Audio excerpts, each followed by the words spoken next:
Hello दोस्तों, स्वागत है आपका हमारे यूट्यूब चैनल एग्जाम लेक्चर में। एग्जाम लेक्चर में आप लोग का स्वागत है।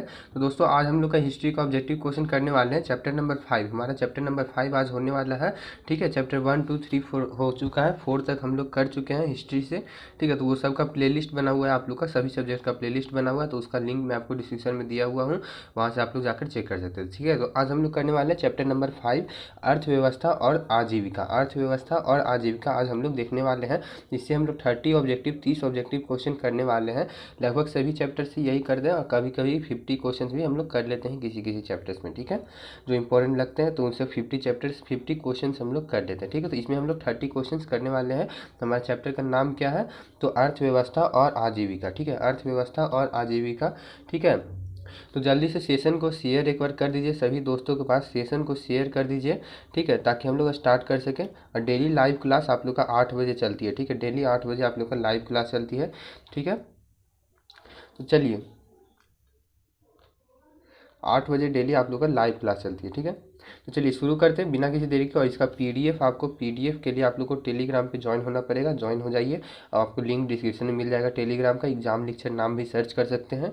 ठीक है, तो वहाँ से आप लोग मिल जाएगा। इसका पीडीएफ मैं उस पर डाल दूंगा। ठीक है, और चैनल को सब्सक्राइब जरूर कर लीजिए, ताकि आपके पास डेली नोटिफिकेशन, आपके पास जो भी वीडियो अपलोड हो रहा है उस पर आप लोग नोटिफिकेशन मिल सके। तो चैनल को सब्सक्राइब जरूर करिएगा। ठीक है, चलिए शुरू करते हैं। तो हमारा का पहला क्वेश्चन आपके स्क्रीन पर है। तो पहला क्वेश्चन देखिए, बोल रहा है कि वाराबंदी आंदोलन कहाँ हुआ था? वाराबंदी आंदोलन कहाँ हुआ था? ऑप्शन है इंग्लैंड में, फ्रांस में, या जर्मनी में, या रूस में। कहाँ हुआ था वाराबंदी आंदोलन? बताइए, करेक्ट आंसर क्या हो जाएगा इसका? वाराबंदी आंदोलन दरअसल जो दोस्तों, ये इंग्लैंड में हुआ था। ठीक है, इंग्लैंड में वाराबंदी आंदोलन हुआ था। ए नंबर बिल्कुल करेक्ट आंसर हो जाएगा। वाराबंदी आंदोलन इंग्लैंड में हुआ था। ठीक है, ए नंबर बिल्कुल करेक्ट आंसर। ठीक है, चलिए नेक्स्ट क्वेश्चन की ओर बढ़ते हैं। तो सेकंड नंबर क्वेश्चन देखते हैं। तो बोल रहा है कि राष्ट्रीय श्रम आयोग की स्थापना किस वर्ष हुई? राष्ट्रीय श्रम आयोग की स्थापना किस वर्ष में राष्ट्रीय श्रम आयोग की स्थापना हुई थी? तो वो जो है आप लोग का दोस्तों 1966 ईस्वी में हुई थी। 1966 ईस्वी में राष्ट्रीय श्रम आयोग की स्थापना हुई थी। किस वर्ष? तो 1966 ईस्वी में। डी नंबर बिल्कुल करेक्ट आंसर हो जाएगा। ठीक है, चलिए तो थर्ड नंबर क्वेश्चन देखते हैं। तो बोल रहा है कि औद्योगिक क्रांति सर्वप्रथम किस देश में हुई? औद्योगिक क्रांति, औद्योगिक का जो क्रांति हुआ था, सर्वप्रथम मतलब सबसे पहले किस देश में हुई थी? तो ऑप्शन है आपके पास इंग्लैंड में, या फ्रांस में, या रूस, या जर्मनी। कहाँ पर औद्योगिक क्रांति सर्वप्रथम सबसे पहले हुई थी? थर्ड का करेक्ट आंसर क्या हो जाएगा? तो इंग्लैंड में हुई थी। ठीक है, इंग्लैंड में बिल्कुल आपका सही जवाब हो जाएगा। इंग्लैंड में बिल्कुल सही जवाब हो जाएगा। ठीक है, औद्योगिक क्रांति सर्वप्रथम किस देश में हुई थी? तो इंग्लैंड में हुई थी। ए नंबर बिल्कुल करेक्ट आंसर है। ठीक है, चलिए आगे बढ़ते हैं। फोर्थ नंबर क्वेश्चन बोल रहा है कि भारत में पहली कपड़ा मिल, भारत में पहली कपड़ा मिल किसने खोली? ठीक है, भारत में सबसे पहला जो कपड़ा मिल है, कपड़ा का जो मिल होता है जिसमें कपड़ा बनता है, कपड़ा मतलब बनता है, सॉरी, ये कॉटन से आप लोग का जो है कपड़ा बनता है, वो आपको बात किया जा रहा है कि भारत में पहली कपड़ा मिल किसने खोली थी। यहाँ पे देखिए लिखा हुआ है कि ये कहाँ खोली थी। यहाँ पे 3 क्वेश्चन आप लोग का रेडी हो रहा है कि सबसे पहले तो यहाँ पे क्वेश्चन ही पूछा जाए कि पहली कपड़ा मिल कब मिली थी, इसका बताता हूँ आंसर। दूसरा क्वेश्चन है कि कहाँ पर पहले सबसे पहली भारत में पहली कपड़ा मिल कहाँ पर बनी थी? तो यहाँ पे बम्बई में सबसे पहले शुरू कहाँ हुआ था? तो बम्बई में हुआ था, बम्बई में। अब कब हुआ था? तो 1854 में, 1854 में बम्बई में, मतलब जो इसका नाम अभी फ़िलहाल में मुंबई कर दिया गया है।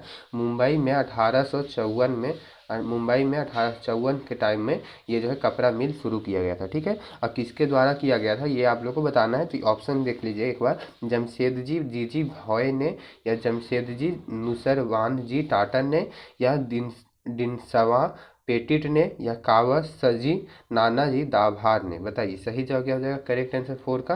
तो देखिए, भारत में पहली कपड़ा मिल जो है बम्बई में हुआ था शुरू, और 1854 के टाइम में। और किसने किया था? तो कावस जी नानाजी दाभार ने। ठीक है, कावस जी नानाजी दाभार ने किया था। तो डी नंबर बिल्कुल करेक्ट आंसर हो जाएगा। D D D. ठीक है, डी नंबर। चलिए आगे बढ़ते हैं। 5 नंबर क्वेश्चन बोला है कि वैज्ञानिक समाजवाद का प्रतिपादन किसने किया? वैज्ञानिक समाजवाद का प्रतिपादन किसने किया? ऑप्शन है रॉबर्ट ओवेन, लुई ब्लॉक, या कार्ल मार्क्स, या लाला लाजपत राय। बताइए 5 का करेक्ट आंसर क्या हो जाएगा?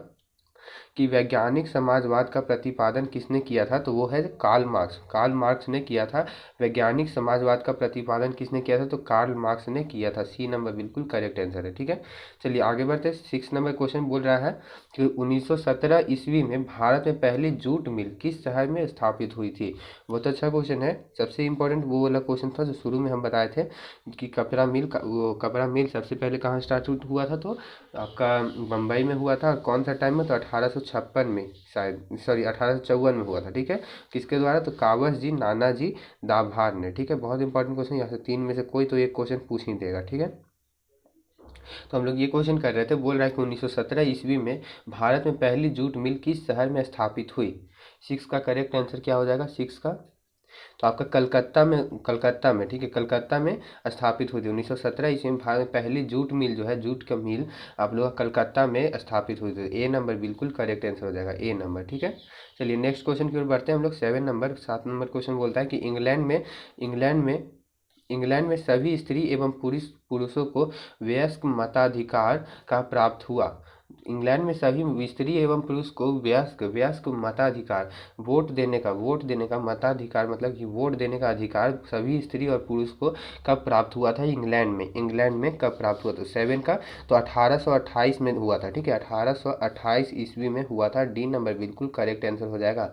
इंग्लैंड में सभी स्त्री एवं पुरुषों को वयस्क मताधिकार, मतलब कि वोट देने का अधिकार कब प्राप्त हुआ था, तो 1828 ईस्वी में सभी स्त्री एवं पुरुषों को। ठीक है, सभी वर्ग के, सभी कास्ट के, सभी जाति धर्म, सभी स्त्री एवं पुरुषों को 1828 ईस्वी में जो है वोट देने का अधिकार होता था। ठीक है, मिला था। चलिए आगे बढ़ते। 8 नंबर क्वेश्चन बोल रहा है कि स्पिनिंग जेनी का आविष्कार कब हुआ। स्पिनिंग जेनी का आविष्कार कब हुआ था। ऑप्शन है 1769 में, या 1770, या 1773, या 1775। कब हुआ था स्पिनिंग जेनी का आविष्कार।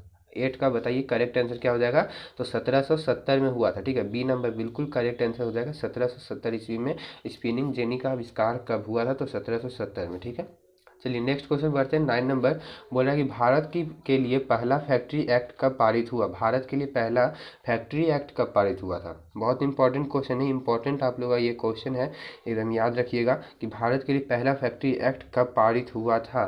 तो ये आपका 1881 ईस्वी में पारित हुआ था। सी नंबर करेक्ट आंसर होगा कि भारत के लिए पहला फैक्ट्री एक्ट कब पारित हुआ था, तो 1881 ईस्वी में। सी नंबर बिल्कुल सही जवाब हो जाएगा। ठीक है, चलिए आगे बढ़ते हैं। 10 नंबर क्वेश्चन बोल रहा है कि वाटरमैन स्पिनिंग फ्रेम किसने बनाया। वाटरमैन नहीं, वाटर फ्रेम, सॉरी यहाँ पे गलत पढ़ दिए। बोल रहा है वाटर फ्रेम स्पिनिंग फ्रेम, इसको स्पिनिंग फ्रेम भी कहा जाता है। वाटर फ्रेम बोलिए या स्पिनिंग फ्रेम, दोनों एक ही है। किसने बनाया था। ऑप्शन है जेम्स हारग्रीज ने, या क्रॉम्पटन ने, या रिचर्ड आर्कराइट ने, या एडमंड कार्टराइट ने। बताइए सही जवाब क्या हो जाएगा। 10 का करेक्ट आंसर क्या हो जाएगा, वाटर फ्रेम या स्पिनिंग फ्रेम किसने बनवाया है, तो कौन सा बनाया था। 10 का सही जवाब क्या हो जाएगा, 10 का करेक्ट आंसर, तो रिचर्ड आर्कराइट ने बनाया था। ठीक है, आर्कराइट ने बनाया था, रिचर्ड आर्कराइट ने बनाया था। सी नंबर बिल्कुल करेक्ट आंसर हो जाएगा। ठीक है, सी नंबर, रिचर्ड आर्कराइट। ठीक है, चलिए नेक्स्ट क्वेश्चन की ओर बढ़ते हैं। 10 नंबर क्वेश्चन बोलता है कि स्पिनिंग जेनी का आविष्कार किसने किया था। बहुत अच्छा सा क्वेश्चन आप लोग को मिल रहा है यहाँ पे। बोला है कि स्पिनिंग जेनी का आविष्कार किसने किया था। 11 का सही जवाब क्या हो जाएगा, तो जेम्स हारग्रीव्स ने किया था। हाँ, जेम्स हारग्रीव्स ने किया था। स्पिनिंग जेनी का आविष्कार किसने किया था, तो जेम्स हारग्रीव्स ने किया था। ठीक है, तो सी नंबर बिल्कुल सही जवाब हो जाएगा, सी नंबर, जेम्स हारग्रीव्स। चलिए 12 नंबर क्वेश्चन देखते हैं। बोल रहा है कि भारत में कोयला उद्योग का प्रारंभ कब हुआ। भारत में कोयला उद्योग का प्रारंभ सबसे पहले प्रारंभ कब हुआ था भारत में कोयला उद्योग का। ऑप्शन 1907 में, या 1914 में, या 1916 में, या 1919 में। कब हुआ था भारत में कोयला उद्योग का प्रारंभ। 12 का करेक्ट आंसर क्या हो जाएगा, हाँ तो 12 का करेक्ट आंसर क्या हो जाएगा, भारत में कोयला उद्योग का प्रारंभ कब हुआ था। 12 का करेक्ट आंसर क्या हो जाएगा, तो 1914 ईस्वी में हुआ था। ठीक है, 1914 ईस्वी में, बी नंबर बिल्कुल सही जो हो जाएगा, बी नंबर आप लोग का 1914 ईस्वी में आप लोग का भारत में कोयला का उद्योग का प्रारंभ हुआ था। कोयला का उद्योग का प्रारंभ हुआ था, यहाँ पे ये ध्यान में रखना है, 1914 ईस्वी में। ठीक है, चलिए आगे बढ़ते हैं। 13 नंबर क्वेश्चन बोल रहा है कि जमशेद जी टाटा ने दादा आयरन एंड स्टील कंपनी की स्थापना कब की। ठीक है, जमशेद जी टाटा ने Tata iron and steel company यहाँ पे दादा नहीं होगा, यहाँ पे टाटा होगा, ठीक है, सॉरी यहाँ पे गलत प्रिंट किया हुआ है, यहाँ पे टाटा होगा, ठीक है, Tata. Tata iron and steel company, इसी को बोलते हैं टिस्को, ठीक है, टिस्को, ठीक है। यहाँ पे बोल रहा है कि Tata iron and steel company किसने कब स्थापना की गई थी? जमशेदजी टाटा ने Tata iron and steel company कब स्थापना की थी? ऑप्शन है 1854 में, 1907 में, 1915 में या 1923 में। कब हुआ था? 13 का करेक्ट आंसर क्या हो जाएगा? 13 का तो 1907 ईस्वी में हुआ था। बी नंबर बिल्कुल सही जो हो जाएगा, बी नंबर कि इसका 1907 में हो जाएगा, ठीक है, बिल्कुल करेक्ट आंसर। जमशेदजी टाटा ने Tata iron and steel company की स्थापना कब की? तो 1907 ईस्वी में, ठीक है, टाटा यहाँ पे होगा, ठीक है, टाटा। चलिए आगे बढ़ते हैं। 14 नंबर क्वेश्चन बोल रहा है कि अखिल भारतीय ट्रेड यूनियन कांग्रेस, बहुत अच्छा है, तो बोल रहा है कि अखिल भारतीय ट्रेड यूनियन कांग्रेस की स्थापना कब हुई? अखिल भारतीय ट्रेड यूनियन कांग्रेस की स्थापना कब हुई थी? ऑप्शन है 1848 में या 1881 में या 1885 या 1920। कब हुई थी अखिल भारतीय ट्रेड यूनियन कांग्रेस की स्थापना? 14 का करेक्ट आंसर क्या हो जाएगा? 14 का तो इसका बिल्कुल डी नंबर हो जाएगा, 1920 ईस्वी में हुआ था। डी नंबर बिल्कुल करेक्ट आंसर है कि अखिल भारतीय ट्रेड यूनियन कांग्रेस की स्थापना आप लोग का 1920 ईस्वी में हुआ था, ठीक है, 1920 ईस्वी में, ठीक है। चलिए नेक्स्ट क्वेश्चन की ओर बढ़ते हैं। 15 नंबर क्वेश्चन बोल रहा है कि वयस्क मताधिकार की व्यवस्था इंग्लैंड में किस वर्ष की गई थी?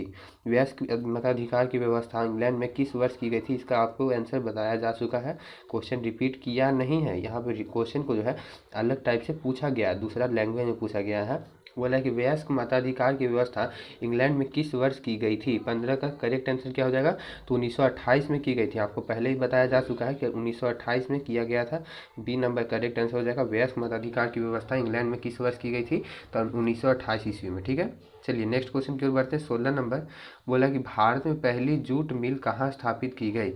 भारत में पहली जूट मिल कहाँ स्थापित की गई? सबसे पहला जूट मिल कहाँ स्थापित की गई थी? बताइए, बताइए इसका सही जवाब क्या हो जाएगा? 16 का। तो इसको आप लोग को जो है, इसको आप लोग को कमेंट बॉक्स में कमेंट करके बताना है, ठीक है, कमेंट बॉक्स में कमेंट करके बताना है कि इसका करेक्ट आंसर क्या हो जाएगा। भारत में पहली जूट मिल कहाँ स्थापित की गई थी? आप लोग का ये होमवर्क है, ऐसा एक क्वेश्चन पहले भी हो चुका है, तो उसको आप लोग ध्यान में रख के बताइए कि भारत में पहली जूट मिल कहाँ स्थापित की गई। ऑप्शन बोल देते हैं, बंगाल, बम्बई, मद्रास या बिहार। बताइएगा करेक्ट आंसर, ठीक है। चलिए 17 नंबर क्वेश्चन बोल रहा है कि बम्बई में पहला कपड़ा मिल कब खुला था? ठीक है, देखिए क्वेश्चन आ गया ना। बोल रहा है कि बम्बई में पहला कपड़ा मिल कब खुला था? 17 का। तो बम्बई में पहला कपड़ा मिल कब खुला था? देखिए ऑप्शन देखिए आप लोग। तो देखिए दोस्तों, इसका ऑप्शन दिया हुआ है, बम्बई में पहला कपड़ा मिल कब खुला हुआ था। ऑप्शन है 1845 में या 1850 में या 1852 या 1853। तो देखिए यहाँ पे कोई भी ऑप्शन करेक्ट आपका नहीं है, ठीक है। बम्बई में पहला कपड़ा मिल कब खुला था, ये आप लोग को ऊपर हम क्वेश्चन में एक बार कराए थे, क्वेश्चन नंबर शायद 4-5 था, यही क्वेश्चन था कि आप लोग का उसमें लिखा हुआ था ब्रैकेट में कि कौन सा क्वेश्चन है, कब खुला था। तो यहाँ पे कोई भी ऑप्शन, सारा ऑप्शन यहाँ पे गलत है। तो देखिए इसका सही जवाब क्या हो जाएगा? तो 1854 में बम्बई में खुला था। बम्बई में सबसे पहला कपड़ा मिल कब खुला था? तो 1854 में खुला था, ठीक है, 1854 में आप लोग का बम्बई में कपड़ा मिल खुला था, ठीक है। तो यहाँ पे कोई भी आंसर नहीं है सही, ठीक है, ये आप लोग ध्यान दीजिए, ठीक है। और इसमें कौन सा सूती वस्त्र का, ठीक है, सूती वस्त्र का यहाँ पे कपड़ा मिल खुला था, ठीक है, सूती वस्त्र का, ठीक है, इसको भी याद रखिएगा। सूती वस्त्र का आप लोग का कपड़ा मिल खुला था 1854 में, ठीक है। चलिए 18 नंबर क्वेश्चन देख लेते हैं। बोल रहा है कि 10 घंटे का आंदोलन कहाँ चला? 10 घंटे का जो है आंदोलन कहाँ चला था? 18 का सही जवाब क्या हो जाएगा? तो इंग्लैंड में चला था, ठीक है, इंग्लैंड में 10 घंटे का आंदोलन चला था, ठीक है। 10 घंटे का आंदोलन कहाँ चला था? तो इंग्लैंड में चला था। ए नंबर करेक्ट आंसर हो जाएगा। चलिए आगे बढ़ते हैं। 19 नंबर क्वेश्चन बोल रहा है कि भारत में मजदूरी बोर्ड की स्थापना किस पंचवर्षीय योजना में की गई? भारत में मजदूरी बोर्ड की स्थापना किस पंचवर्षीय योजना में की गई? ऑप्शन है प्रथम, द्वितीय, तृतीय या चतुर्थ। भारत में मजदूरी बोर्ड की स्थापना किस पंचवर्षीय योजना में की गई थी? 19 का करेक्ट आंसर क्या हो जाएगा? तो आप लोग का ये तृतीय पंचवर्षीय योजना में की गई थी, ठीक है। सी नंबर आप लोग का करेक्ट आंसर हो जाएगा, ठीक है। चलिए आगे बढ़ते हैं। 20 नंबर क्वेश्चन की ओर। तो 20 नंबर क्वेश्चन बोलता है कि 1907 में जे.एन. टाटा ने भारत का पहला लौह और इस्पात संयंत्र किस जगह स्थापित किया गया था? ठीक है, बोल रहा है कि 1907 में जे.एन. टाटा ने भारत का पहला लौह और इस्पात संयंत्र किस जगह स्थापित किया? ऑप्शन है जमशेदपुर, बम्बई, मद्रास या अहमदाबाद। कहाँ पर स्थापित हुआ था? 20 का, तो इसका बिल्कुल ए नंबर हो जाएगा, जमशेदपुर में स्थापित हुआ था। ए नंबर बिल्कुल करेक्ट आंसर हो जाएगा। कब हुआ था? तो 1907 में। किसने किया था? तो जे.एन. टाटा ने, जे.एन. रतन टाटा सर ने किया था। ठीक है, जे.एन. टाटा ने, ठीक है, जे.एन. टाटा ने भारत का पहला लौह और इस्पात संयंत्र किस जगह स्थापित किया गया था? तो जमशेदपुर में। ठीक है, करेक्ट आंसर ए नंबर। ठीक है, चलिए आगे बढ़ते हैं। 21 नंबर क्वेश्चन बोल रहा है कि फ्लाइंग शटल मशीन का निर्माण किसने किया? फ्लाइंग शटल मशीन का निर्माण किसने किया था? तो ये आप लोगों का निर्माण जो है जॉन के ने, ठीक है, जॉन के ने किया था। ठीक है, जॉन के ने किया था। ठीक है, फ्लाइंग शटल मशीन का निर्माण जॉन के ने किया था। जॉन जॉन और उसके बाद के, ठीक है, ऐसे होता है। ठीक है, ऐसे यहाँ पर बिंदु। ठीक है, जॉन के ने किया था। तो फ्लाइंग शटल मशीन का निर्माण किसने किया था? जॉन के ने किया था। ए नंबर बिल्कुल करेक्ट आंसर। ठीक है, चलिए आगे बढ़ते हैं। 22 नंबर क्वेश्चन बोल रहा है कि सेफ्टी लैम्प का आविष्कार किसने किया? सेफ्टी लैम्प का आविष्कार किसने किया? ऑप्शन है जेम्स हारग्रीव्स या जॉन के या क्रॉम्पटन या हम्फ्री डेवी। बताइए सही जवाब क्या हो जाएगा कि सेफ्टी लैम्प का आविष्कार किसने किया था 22 का? तो हम्फ्री डेवी ने किया था। डी नंबर करेक्ट आंसर हो जाएगा। हम्फ्री डेवी ने सेफ्टी लैम्प का आविष्कार किया था, तो डी नंबर करेक्ट आंसर हो जाएगा। हम्फ्री डेवी, ठीक है, हम्फ्री डेवी ने सेफ्टी लैम्प का आविष्कार किया था। डी नंबर करेक्ट आंसर हो जाएगा। ठीक है, चलिए नेक्स्ट क्वेश्चन 23 बोल रहा है कि भारत में Tata hydro electric power station की स्थापना कब हुई? भारत में टाटा हाइड्रो इलेक्ट्रिक पावर की स्थापना कब हुई थी? Tata hydro electric power station, ये पूरा नाम है। ठीक है, यहाँ पे ये ध्यान दीजिए, पूरा नाम है कि Tata hydro electric power station की स्थापना कब हुई थी? ऑप्शन है 1910 में, 1951 या 1955 या 1962। कब हुई थी 23 का? सही जवाब क्या हो जाएगा? तो ये जो है Tata hydro electric power station की स्थापना जो है 1910 में की गई थी। ए नंबर करेक्ट आंसर हो जाएगा। ए नंबर, भारत में Tata hydro electric power station की स्थापना 1910 में की गई थी। ठीक है, ए नंबर आप लोगों का करेक्ट आंसर। चलिए नेक्स्ट क्वेश्चन की ओर बढ़ते हैं। 24 नंबर तो बोलता है कि इंग्लैंड में औद्योगिक क्रांति किस उद्योग से आरंभ हुई? इंग्लैंड में औद्योगिक क्रांति किस उद्योग से आरंभ हुई थी? ऑप्शन है औद्योगिक क्रांति इंग्लैंड में कब किस उद्योग के कारण से आरंभ हुई थी? तो ऑप्शन है वस्त्र उद्योग से, लौह उद्योग से या खान उद्योग से या परिवहन उद्योग से। 24 का सही जवाब क्या हो जाएगा? तो ये हो जाएगा आपका वस्त्र उद्योग से, जो है वस्त्र उद्योग से जो है औद्योगिक क्रांति का आरंभ हुआ था। औद्योगिक क्रांति का आरंभ इंग्लैंड में वस्त्र उद्योग से ही हुआ था। तो ए नंबर सही जवाब हो जाएगा। ए नंबर, ठीक है, चलिए तो नेक्स्ट क्वेश्चन पढ़ते हैं 25। तो बोलता है कि कपास ओटने की मशीन किसने बनाई थी? कपास ओटने की मशीन किसने बनाई थी? तो इसका मशीन जो है आप लोग को ये इली हिवटनी, ठीक है, इली हिवटनी ने बनाया था। ठीक है, कपास ओटने की मशीन किसने बनाई थी? तो इली हिवटनी ने बनाया था। तो सी नंबर बिल्कुल सही जवाब हो जाएगा। ठीक है, चलिए नेक्स्ट क्वेश्चन 26 नंबर बोल रहा है कि निम्नलिखित में कौन औद्योगिक क्रांति का कारण नहीं था? इनमें से कौन जो है निम्नलिखित में औद्योगिक क्रांति का कारण नहीं था? ऑप्शन है धर्म सुधार आंदोलन, राजकीय संरक्षण, कृषि क्रांति या वैज्ञानिक आविष्कार। 26 का करेक्ट आंसर क्या हो जाएगा कि इनमें से कौन औद्योगिक क्रांति का कारण नहीं था? यहाँ पे ध्यान दीजिए, कारण नहीं था। तो 26 का सही जवाब क्या हो जाएगा? तो धर्म सुधार आंदोलन। ठीक है, ए नंबर बिल्कुल सही जवाब हो जाएगा। ये एक कारण नहीं था। ठीक है, तो ए नंबर सही जवाब हो जाएगा। औद्योगिक क्रांति का इनमें से तीनों ये कारण था। ठीक है, लेकिन इनमें से एक जो है ये धर्म सुधार आंदोलन ये कारण नहीं था। ठीक है, चलिए नेक्स्ट क्वेश्चन बढ़ते हैं 27। तो बोलता है कि जल शक्ति से चलने वाले पावर लूम का निर्माण किसने किया? जल शक्ति से चलने वाले पावर लूम का निर्माण किसने किया? ऑप्शन है जेम्स हारग्रीव्स ने या क्रॉम्पटन ने या रिचर्ड आर्कराइट ने या एडमंड कार्टराइट ने। बताइए करेक्ट आंसर क्या हो जाएगा? जल शक्ति से चलने वाले पावर लूम का निर्माण किसने किया 27 का? तो डी हो जाएगा एडमंड कार्टराइट ने। ठीक है, एडमंड कार्टराइट ने किया था। डी नंबर बिल्कुल सही होगा। जल शक्ति से चलने वाले पावर लूम का निर्माण किसने किया था? तो एडमंड कार्टराइट ने किया था। डी नंबर बिल्कुल सही हो जाएगा। ठीक है, चलिए 28 नंबर क्वेश्चन देखते हैं। बोल रहा है 27 हो गया, तो 28 बोलता है कि 1928 के ग्राइपवाटर के कैलेंडर किस भगवान का चित्र अंकित था? 1928 के ग्राइपवाटर के कैलेंडर पर किस भगवान का चित्र अंकित था? ऑप्शन है बालकृष्ण, विद्या देवी सरस्वती या भगवान विष्णु या धन देवी लक्ष्मी। बताइए सही जवाब क्या हो जाएगा 28 का? 1928 ईस्वी में ग्राई पवाटर के कैलेंडर पर किस भगवान का चित्र अंकित था? तो इसका हो जाएगा बी नंबर, विद्या देवी सरस्वती। बी नंबर बिल्कुल करेक्ट आंसर हो जाएगा, विद्या देवी सरस्वती, बी नंबर। ठीक है, चलिए नेक्स्ट क्वेश्चन हम लोग बढ़ते हैं। 29 नंबर क्वेश्चन बोलता है कि पहला वाष्प इंजन किसने बनाया था? बहुत इंपॉर्टेंट क्वेश्चन है। बोला जा रहा है कि पहला वाष्प इंजन किसने बनाया था? पहला वाष्प इंजन किसने बनाया था? तो बहुत ईजी भी क्वेश्चन है, आप लोग बताइए इसका सही जवाब क्या हो जाएगा। पहला वाष्प इंजन किसने बनाया था? तो जेम्स वाट ने बनाया था। ठीक है, जेम्स वाट ने बनाया था, बी नंबर करेक्ट आंसर हो जाएगा, जेम्स वाट ने बनाया था पहला वाष्प इंजन। आप लोग बहुत फेमस क्वेश्चन है। ठीक है, तो बी नंबर बिल्कुल करेक्ट आंसर हो जाएगा। पहला वाष्प इंजन किसने बनाया था? तो जेम्स वाट ने, जेम्स वाट ने पहला वाष्प इंजन बनाया था। चलिए नेक्स्ट क्वेश्चन, ये हमारा लास्ट क्वेश्चन होगा।